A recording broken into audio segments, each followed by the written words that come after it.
Hello everyone welcome back to our channel competitive learning.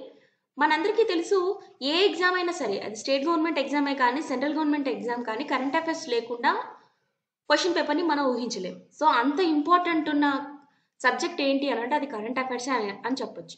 So మనం మిగతా subjects ఏవైనా సరే, హిస్టరీ కానీ పాలిటీ కానీ జాగ్రఫీ కానీ ఒకసారి చదివి పక్కన పెట్టుకుంటే దాన్ని రివైజ్ చేసుకుంటే సరిపోతుంది. కానీ కరెంట్ అఫైర్స్ అలా కాదు.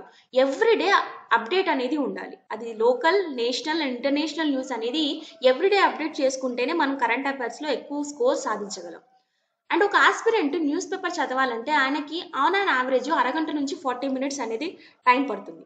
మరి కనీసం ఒక 2-3 పేపర్స్ అన్నా చదవాలి కదా. అంటే ఆయనకి మినిమమ్ 1.5 అవర్ నుంచి 2 అవర్స్ అనేది టైం స్పెండ్ చేయాల్సి ఉంటుంది. సో అంత మీ టైం, వాల్యుబుల్ టైం ఏదైతే ఉందో అది వేస్ట్ చేసుకోకుండా మన ఛానల్ని చూస్తే 20-25 మినిట్స్లో మీకు ఆ రోజు జరిగిన ఇంపార్టెంట్ కరెంట్ అఫైర్స్ అనేది నేను కవర్ చేస్తాను. అది లోకలే కానీ, నేషనలే కానీ, ఇంటర్నేషనల్ కానీ. సో 3 కూడా నేను కవర్ చేయడానికి ట్రై చేస్తాను. నాకు ఈ ప్రెజెంటేషన్ ప్రిపేర్ చేయడానికి 4-5 అవర్స్ టైం పడుతుంది. అంటే నేను ఇన్ఫర్మేషన్ని గ్యాదర్ చేసుకోవాలి, దాన్ని ఒక ఆర్డర్లో పెట్టాలి. సో దీనికి నాకు 4 అవర్స్ కనీసం పడుతుంది. సో మీ టైంని సేవ్ చేసుకొని నా ఛానల్ వీడియోస్ చూడండి. మన కరెంట్ అఫైర్స్ అనేది నేను డైలీ పోస్ట్ చేస్తున్నాను, అవి చూడండి.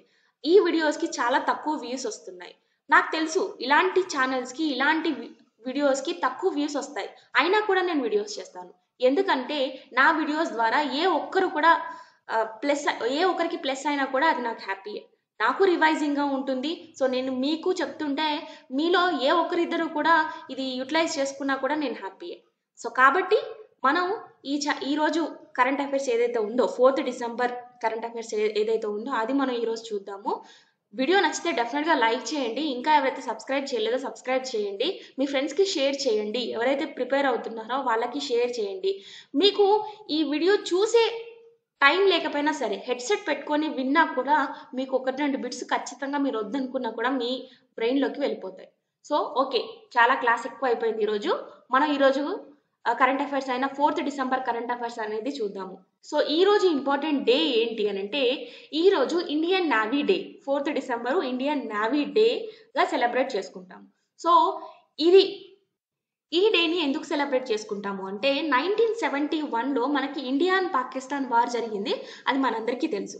సో ఆ వార్లో భాగంగా మన ఇండియన్ నేవీ పాకిస్తానీ నేవీ తోటి పోరాటం చేసి, సో దాంట్లో విజయాన్ని కైవసం చేసుకున్న మన ఇండియన్ నేవీ గుర్తుగా ఈ రోజుని మనం సెలబ్రేట్ చేసుకుంటాం. సో 1971లో ఇండియా పాకిస్తాన్ వార్ జరిగినప్పుడు మన ఇండియన్ నేవీ కరాచీ హార్బర్ని అటాక్ చేయడం జరిగింది. హార్బర్ అంటే ఏంటి? నౌకాశ్రయం. ఆపరేషన్ ట్రైడెంట్ అనే నేమ్ తోటి పాకిస్తానీ ఫ్లీట్ ట్యాంకర్ అయిన PNS ఢాకాని అటాక్ చేయడం జరిగింది ఇండియన్ నేవీ. సో ఆ అటాక్లో మన ఇండియా విజయం కైవసం చేసుకోవడము, అండ్ ఈ ఆపరేషన్ ట్రైడెంట్ తర్వాత ఆపరేషన్ పైథాన్ని కూడా లాంచ్ చేయడం జరిగింది. సో ఇది ఒక 3 days ఈవెంట్ జరిగింది. సో ఇది ఏంటి, ఈ ఆపరేషన్ వల్ల ఏంటి అని అంటే, ఓన్లీ పాకిస్తానీ ఫ్లీట్ ట్యాంకర్ అయిన PNS ఢాకాని డ్యామేజ్ చేయాలన్న ఒక ఉద్దేశంతో ఈ అటాక్ జరగడం అయింది. ఈ అటాక్ అయిందని చెప్పొచ్చు. సో ఈ అటాక్లో అప్పటి నేవీ చీఫ్ అయిన అండ్ గ్రూప్ కమాండర్ అయిన CDR బబ్రూ బాన్ యాదవ్కి మహావీర్ చక్ర కూడా ఇవ్వడం జరిగింది. అండ్ తర్వాత ఇప్పుడు ఈ ఇయర్ 2021 కదా. సో 1971 నుంచి 1921 50th యానివర్సరీ అయ్యింది కాబట్టి దీనికి ఏమని పేరు పెట్టారు అంటే స్వర్ణిం విజయ్ వర్ష్. ఈ నేమ్ తోటి ఈ సెలబ్రేషన్ చేసుకోవడం జరుగుతుంది. ఓకే, ఇంకొన్ని విషయాలు మన నేవీకి సంబంధించింది, ఈ వార్కి సంబంధించింది చూద్దాం. సో ఇండియన్ నేవీ అనేది ఈస్ట్ ఇండియా కంపెనీ ఎస్టాబ్లిష్ చేసింది. ఎప్పుడు అంటే 1612లో ఈస్ట్ ఇండియా కంపెనీ దీన్ని ఎస్టాబ్లిష్ చేయడం జరిగింది. సో అప్పుడు దీనికి ఏమని పేరు పెట్టారు అని అంటే రాయల్ ఇండియన్ నేవీ అనిగా పేరు పెట్టడం జరిగింది. అండ్ తర్వాత మన ఇండిపెండెన్స్ వచ్చిన తర్వాత మనం ఇండియన్ నేవీగా దీన్ని పేరు పెట్టుకోవడం జరిగింది. 1950 నుంచి మనం ఇండియన్ నేవీగా దీన్ని పిలుచుకోవడం జరుగుతుంది. అండ్ ఈ ఇండియన్ నేవీలో కమాండర్ ఇన్ చీఫ్గా ఎవరు బాధ్యతలు స్వీకరిస్తారు అని అంటే ప్రెసిడెంట్ గారు స్వీకరించడం జరుగుతుంది. అండ్ అప్పుడు ఛత్రపతి శివాజీ మహారాజ్ని ఫాదర్ ఆఫ్ ఇండియన్ నేవీగా మనం పిలుచుకోవడం జరుగుతుంది. ఇది very important bit. Okay, father of Indian navy ఎవరు? ఛత్రపతి శివాజీ. అండ్ తర్వాత చీఫ్ ఆఫ్ నావల్ స్టాఫ్ని మనము అడ్మైరల్ ర్యాంక్గా గుర్తించడం జరుగుతుంది. సో చీఫ్ ఆఫ్ నావీ స్టాఫ్ని ఏ ర్యాంక్ తోటి పిలుస్తాము అంటే అడ్మైరల్ ర్యాంక్ తోటి పిలుస్తాము. అండ్ మనకి 3 కమాండ్స్, ఇండియాలో 3 కమాండ్స్ ఉన్నాయి. ఒకటి western command, southern command and eastern command. Okay, western command headquarters వచ్చేసి Mumbai, and southern command headquarters వచ్చేసి కొచ్చి, కేరళలోని Kochi, and eastern command headquarters వచ్చి విశాఖపట్నం. ఓకే, ఆంధ్రప్రదేశ్లోని విశాఖపట్నం ఇది హెడ్ క్వార్టర్స్. అండ్ విశాఖపట్నంకి ఇంకొక స్పెషాలిటీ ఉంది. ఇదేంటి అంటే it is the only natural harbour of India. నేను హార్బోర్ అంటే ఏం చెప్పాను, నౌకాశ్రయం. ఓకే, ఇది న్యాచురల్ గా ఏర్పడిన నౌకాశ్రయం ఏది ఇండియాలో అంటే విశాఖపట్నం. ఓకే, ఇది మనము ఈ రోజు ఇంపార్టెంట్ డేకి సంబంధించిన బ్రీఫ్ ఇంట్రడక్షన్. అండ్ నెక్స్ట్ న్యూస్లోకి వెళ్ళిపోదాం. నెక్స్ట్ న్యూస్ ఏంటి అని అంటే which Indian state has reported India's first 2 cases of Omicron Covid variant. So Omicron Covid variant గురించి నేను నిన్న డిస్కస్ చేశాను. మొన్న స్పెషల్ వీడియో కూడా దీనిపైన చేయడం జరిగింది. సో ఆ లింక్ నేను ఇక్కడ ఐ బటన్లో ఇస్తాను, లేదా డిస్క్రిప్షన్లో కూడా ఇస్తాను, చూడండి. ఒమిక్రాన్ అనేది కొత్త కోవిడ్ వేరియంట్. సో దానికి సంబంధించిన డీటెయిల్ ఇన్ఫర్మేషన్ ఆ వీడియోలో ఉంది. సో ఇక్కడ వచ్చేసి first 2 cases, Omicron 2 cases record అయింది ఎక్కడ అంటే కర్ణాటక స్టేట్లో దీన్ని డిక్లేర్ చేయడం జరిగింది అండ్ రికగ్నైజ్ చేయడం జరిగింది. సో ఈ రికగ్నైజెస్తో ఇండియా 30th కంట్రీ అయింది. ఒమిక్రాన్ రికగ్నైజ్ చేసిన కంట్రీస్లో మనము 30th ప్లేస్లో ఉండడం జరిగింది. ఓకే, దీనికి సంబంధించిన వీడియో నేను పోస్ట్ చేశాను, చూడండి. అండ్ నెక్స్ట్ వీడియో వచ్చేసి India has rejoined G20 troika with Indonesia and Italy. India will host the G20 leader summit in which year? So ఏ ఇయర్లో G20 లీడర్ సమిట్ని ఇండియా కండక్ట్ చేస్తుంది అని అంటే 2023లో కండక్ట్ చేస్తుంది. ఏంటి ట్రయాకా అంటే 3 కంట్రీస్ పార్టిసిపేట్ చేస్తాయి. So India, Indonesia and Italy, ఈ 3 కంట్రీస్ కలిపి G20 ట్రయాకా సమిట్ని స్టార్ట్ చేయబోతున్నారు. ఈ సమ్మిట్లో current, previous and income presidents participate చేస్తారు. అంటే ప్రీవియస్, కరెంట్, ఇప్పుడున్న ప్రెసిడెంట్, వచ్చే ప్రెసిడెంట్. సో ఈ ముగ్గురు కూడా ఇందులో టాప్ పొజిషన్ తీసుకోబోతున్నారు ఈ సమ్మిట్లో. సో ఇటలీ వచ్చేసి 2020, 2021లో కండక్ట్ చేస్తుంది. అండ్ ఇండోనేషియా వచ్చేసి 21-22లో, అండ్ ఇండియా వచ్చేసి 22-23లో ఈ సమ్మిట్స్ అనేది కండక్ట్ చేయబోతుంది. అండ్ 2020 G20 లీడర్ సమ్మిట్ యొక్క థీమ్ ఏంటి అని అంటే recover together, recover stronger. And ఇంకొకటి G20 ఎప్పుడు ఎస్టాబ్లిష్ అయింది అంటే 1999లో దీన్ని ఎస్టాబ్లిష్ చేయడం జరిగింది. మరి ఇందులో G20 అంటే 20 కంట్రీస్ ఉంటాయని మనకు తెలుసు కదా. సో ఈ 20 కంట్రీస్లో 19 కంట్రీస్ అదర్ కంట్రీస్ ఉంటాయి అండ్ ఒక యూరోపియన్ యూనియన్ కూడా ఉంటుంది. సో ఇంతవరకు మనకి చాలు దీని గురించిన detail information. Okay, next news వచ్చేసి ministry of commerce and industry has approved the continuation of SIP అంటే scheme for investment promotion for 5 years till 2025-26, which is the implementing agency of the SIP.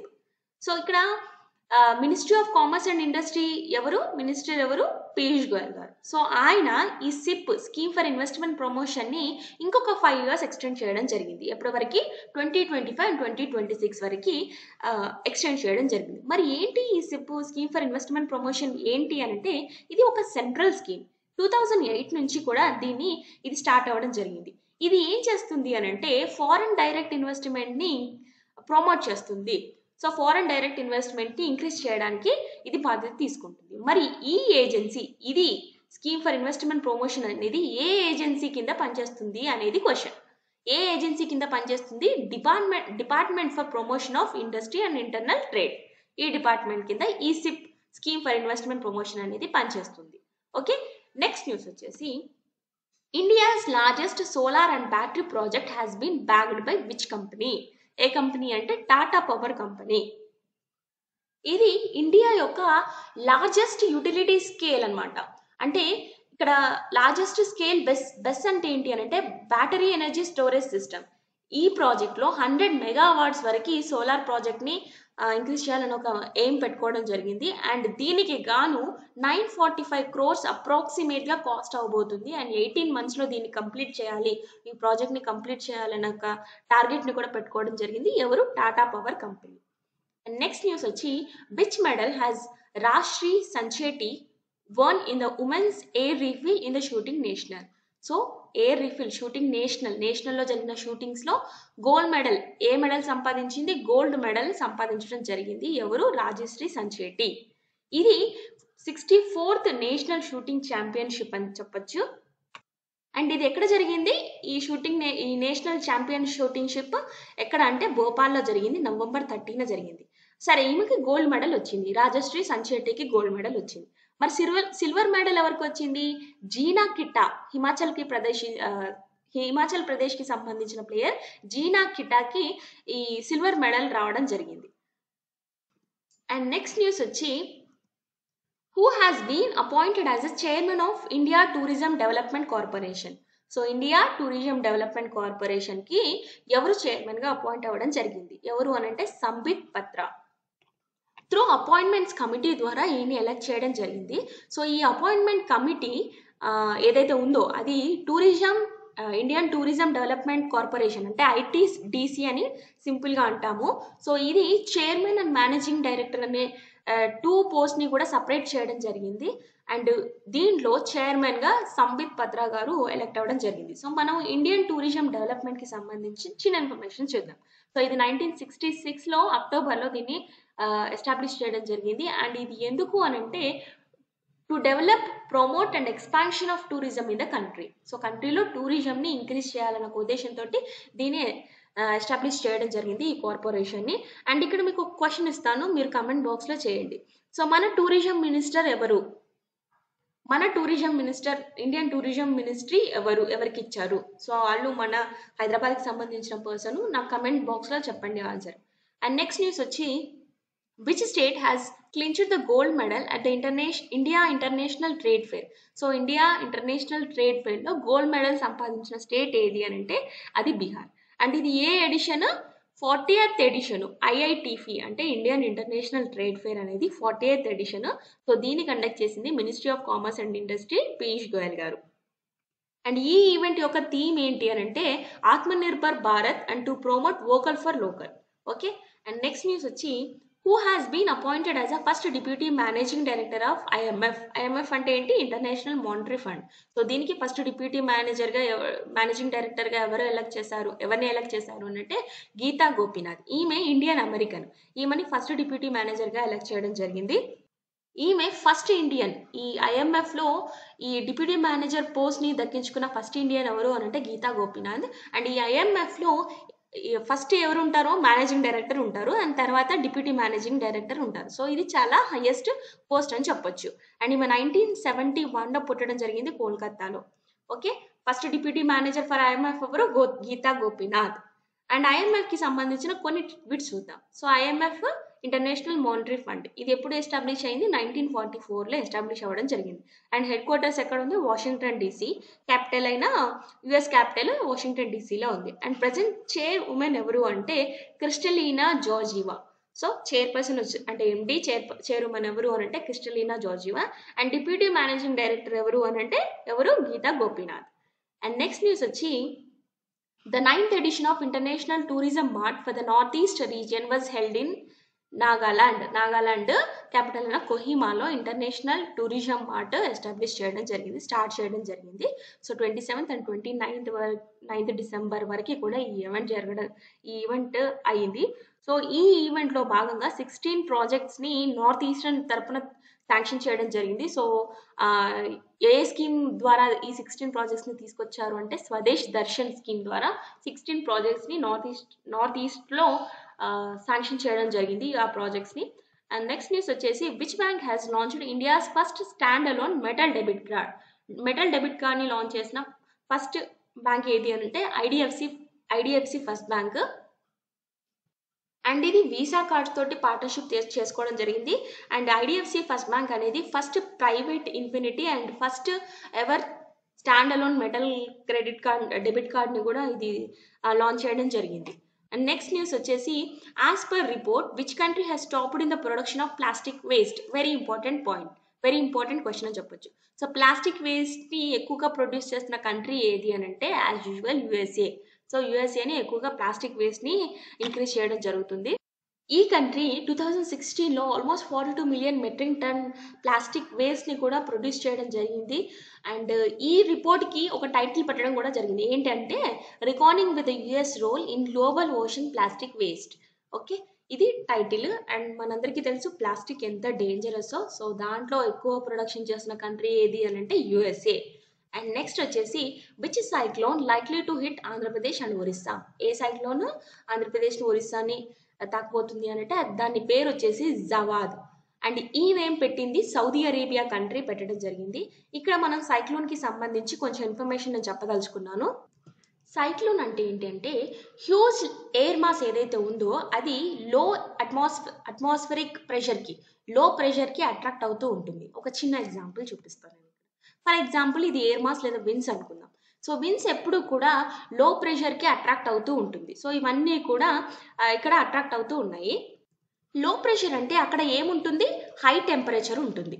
Okay, high temperature ఉంటే అక్కడ లో atmospheric pressure ఉంటుంది, లో temperature ఉంటే అక్కడ high atmospheric pressure ఉంటుంది. ఎప్పుడు కూడా విన్స్ అనేది హై ప్రెషర్ నుంచి లో ప్రెషర్కి అట్రాక్ట్ అవుతూ ఉంటాయి. ఇది ఒక పాయింట్ గుర్తుంచుకోవాలి. విన్స్ ఎప్పుడు లేదా ఎయిర్ మాస్ ఎప్పుడు కూడా హై ప్రెషర్ నుంచి లో ప్రెషర్కి అట్రాక్ట్ అవుతూ ఉంటాయి. సో ఇక్కడ ఈ ఎయిర్ మాస్ లేదా విన్స్ ఏవైతే ఇట్లా అట్రాక్ట్ అవుతూ ఉంటాయో అక్కడ మనకి ఈ సైక్లోన్ అనేది ఫామ్ అవుతూ ఉంటుంది. ఓకే, ఈ మ్యాప్లో మనం చూద్దాం. ఫర్ ఎగ్జాంపుల్ అంటే ప్రెసెంట్ సిచ్యువేషన్ జావా సైక్లోన్స్ గురించి మనం మాట్లాడుకుందాం. మనకి ఇప్పుడు మన ల్యాండ్ మాస్ ఇది ఇండియా కదా. సో ఇక్కడ మనకి టెంపరేచర్ ఎలా ఉంది, లో టెంపరేచర్ ఉంది అంటే హై ప్రెషర్ ఉన్నట్టు. లో టెంపరేచర్ ఉంటే హై ప్రెషర్ ఉన్నట్టు, హై టెంపరేచర్ ఉంటే లో ప్రెషర్ ఉన్నట్టు. ఓకే, ఇది హై టెంపరేచర్ ఉంది, సారీ లో టెంపరేచర్ ఉంది కాబట్టి ఇది హై ప్రెషర్ ఉంది. అండ్ ఇక్కడ ఇండియన్ ఓషన్లో అంటే ఇక్కడ అండమాన్ నికోబార్ ఐలాండ్స్ ఉంటాయి కదా.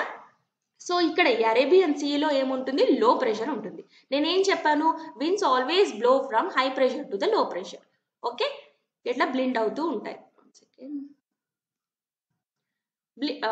ఈ ఎయిర్ మాస్ ఈ విన్స్ అన్నీ కూడా లో ప్రెషర్కి అట్రాక్ట్ అవుతూ ఉంటాయి. సో ఇక్కడ ఇలా అట్రాక్ట్ అయ్యే విన్స్ని కాస్త హెవీ ప్రెషర్ ఉండడం వల్ల ఇక్కడ సైక్లోన్గా మారుతుంది. సైక్లోన్గా మారినప్పుడు ఏమవుతుంది, ఈ వాటర్ ప్రెషర్ అంతా కూడా ఇటువైపు తనడం జరుగుతుంది. ఓకే, సో దీనివల్ల ఈ సైక్లోన్స్ వల్ల ఏంటి లాస్ అని అంటే మనకి రెయిన్ఫాల్ రావడము, ఈ వాటర్ బాడీ ఏదైతే ఉందో ఆ వాటర్ మొత్తం కూడా ఈ కోస్టల్ ఏరియాస్ మొత్తం కూడా తనడము, ఈ కోస్టల్ ఏరియా మొత్తం కూడా ఎఫెక్ట్ అవ్వడం జరుగుతూ ఉంటుంది. ఓకే, సో ఇప్పుడు ఈ జవాద్ సైక్లోన్ ఏదైతే ఉందో ఇది ఒరిస్సా అండ్ ఏపీకి, ఈ కోస్టల్ ఏరియాకి ఎఫెక్ట్ ఇవ్వడం జరుగుతుంది. అండ్ ఈ సైక్లోన్ వల్ల ఉన్న లాసెస్ ఏంటి అనేది మనం చూద్దాము. సో మనం చాలా సైక్లోన్స్ని ఎదుర్కోవడం జరిగింది. అండ్ ఎస్పెషల్లీ ఈ కోస్టల్ ఏరియాస్ అయిన ఆంధ్రప్రదేశ్, ఒరిస్సా, కోల్కతా, సో ఈ ఏరియాస్ అనేది ఎక్కువగా ఎఫెక్ట్ అవ్వడం జరుగుతుంది. సో దీనివల్ల ఎఫెక్ట్స్ ఏంటి అని అంటే హెవీ రెయిన్ఫాల్స్ ఉంటుంది, ల్యాండ్ స్లైడ్స్ ఉంటాయి. ల్యాండ్ స్లైడ్స్ అంటే కొండ చర్యలు విరిగిపడము, అండ్ హ్యాబిటేషన్స్కి కూడా సీరియస్ డ్యామేజ్ ఉంటుంది. సో ప్రాపర్టీస్ లాస్ ఉంటాయి. సో దానివల్ల ఎకానమీ లాస్ ఉంటుంది. అండ్ ఇంకొకటి ఈ సైక్లోన్స్ వల్ల ఏంటి అంటే ఈ island shapes and Coast line shapes అనేది కూడా డ్యామేజ్ అవుతూ ఉంటుంది. ఓకే, మొత్తం అస్తిత్వం అనేది కోల్పోతుంది. ఐలాండ్స్ అండ్ కోస్టల్ ఏరియా ఒక అస్తిత్వం అనేది కోల్పోతుంది. అండ్ ఫారెస్ట్ కనోపీ అంటే ఏంటి, హ్యూజ్ ఫారెస్ట్ కూడా మనము లాస్ అయ్యే పరిస్థితి ఏర్పడుతుంది ఈ సైక్లోన్స్ వల్ల. ఓకే, ఇది చిన్న information about cyclone. And next news వచ్చేసి which state police honoured with president's colour award. So president colours award అందుకున్న స్టేట్ పోలీస్ ఎవరు అని అంటే హిమాచల్ ప్రదేశ్ పోలీసులు. ఈ అవార్డు ఎందుకు ఇస్తాము అని అంటే బెస్ట్ అచీవ్మెంట్స్ చేసినందుకు, మంచి సర్వీస్ ఇచ్చినందుకు ఈ అవార్డ్స్ అనేది ఇవ్వడం జరుగుతుంది. హ్యూమన్ రైట్స్ ప్రొటెక్షన్స్ గురించి and professionalism, integrity and well performance ఇచ్చినందుకు ఈ ప్రెసిడెంట్ అవార్డు రావడం జరుగుతుంది. So Himachal Pradesh is 8th state ఈ అవార్డు అందుకోవడంలో, ఇది 8th స్టేట్ అని చెప్పొచ్చు. And Himachal Pradesh chief minister ఎవరండి, జైరామ్ ఠాకూర్. అండ్ గవర్నర్ ఎవరు, రాజేంద్ర విశ్వనాథ్ ఆర్లేకర్. అండ్ ఇది ఫస్ట్ టైము ఎప్పుడు ఇచ్చారు అని అంటే రాజేంద్ర ప్రసాద్ ప్రెసిడెంట్గా ఉన్న టైంలో ఈ అవార్డు ఇవ్వడం జరిగింది ఇండియన్ నేవీకి. అండ్ తర్వాత న్యూస్ వచ్చేసి professor Rafiqul Islam who passed away recently was a scholar and cultural activist of which country. So ఏ కంట్రీకి సంబంధించిన పర్సన్ ప్రొఫెసర్ రఫీకుల్ ఇస్లాం అని అంటే బంగ్లాదేశ్కి సంబంధించిన పర్సన్. ఈయన బంగ్లా అకాడమీ లిటరరీ అవార్డు కూడా గెలుచుకోవడం జరిగింది. అండ్ ఆల్మోస్ట్ 30 బుక్స్ కూడా రాశారు ఈయన. అండ్ ఈయన ప్రెసెంట్ బంగ్లా అకాడమీ ప్రెసిడెంట్గా వర్క్ చేస్తున్నారు. అండ్ ఇందాకే అందిన వార్త ఏంటి అని అంటే, మన చీఫ్ మినిస్టర్ అంటే యునైటెడ్ ఏపీ యొక్క ఫార్మర్ చీఫ్ మినిస్టర్ అయిన కె రోషయ్య గారు చనిపోవడం జరిగింది. సో ఈయన ఫుల్ నేమ్ వచ్చేసి కొనిజేటి రోషయ్య. 1933 జూలై 4న పుట్టారు. సో గుంటూరు డిస్టిక్లో. అండ్ ఈ రోజు చనిపోవడం జరిగింది. సో ఈయన యునైటెడ్ ఆంధ్రప్రదేశ్ అంటే డివైడ్ అవ్వక ముందుకు ఉన్న chief minister, 15th chief minister. 2003 September 3 నుంచి నవంబర్ 24 2010 వరకు కూడా ఉన్నారు. అంటే సెప్టెంబర్ 2, 2009లో వైఎస్ రాజశేఖర్ గారు మరణించడం వల్ల, యాక్సిడెంట్ అయ్యి మరణించడం వల్ల నెక్స్ట్ డే ఈయన ఆపద్ధర్మ ముఖ్యమంత్రిగా రావడం జరిగింది. అండ్ తర్వాత ఈయన నవంబర్ 24, 2010 వరకు కూడా చీఫ్ మినిస్టర్గా వర్క్ చేశారు. అండ్ ఈయన కర్ణాటక గవర్నర్గా కూడా వర్క్ చేశారు. అండ్ రీసెంట్గా తమిళనాడులో 2011 నుంచి 2016 వరకు కూడా తమిళనాడుకి గవర్నర్గా వర్క్ చేశారు. అండ్ ఈ 16 తర్వాత ఆయన పొలిటికల్గా రిటైర్మెంట్ తీసుకోవడం జరిగింది. ఆయన ఇందాకే ఒక 2-3 అవర్స్ బ్యాక్ ప్రైవేట్ హాస్పిటల్లో కన్నుమూయడం జరిగింది. సో ఇది ఈ రోజుకి సంబంధించిన కరెంట్ అఫైర్స్. ప్లీజ్ వీడియోని లైక్ చేయండి, మీ ఫ్రెండ్స్కి షేర్ చేయండి. Very important. నేను చాలా ఎఫర్ట్స్ పెట్టి చేస్తున్నాను. అంటే నేను ఎఫర్ట్స్ పెట్టి చేస్తున్నానని కాదు, మంచి ఇన్ఫర్మేషన్ అయితే ఇస్తున్నాను కదా. సో దానికి మీ నుంచి ఎక్స్పెక్ట్ చేసేది సబ్స్క్రైబ్, లైక్ అండ్ షేర్ అండి. సో వీడియో నచ్చితే డెఫినెట్గా లైక్ చేయండి. Thank you very much for watching. Good luck.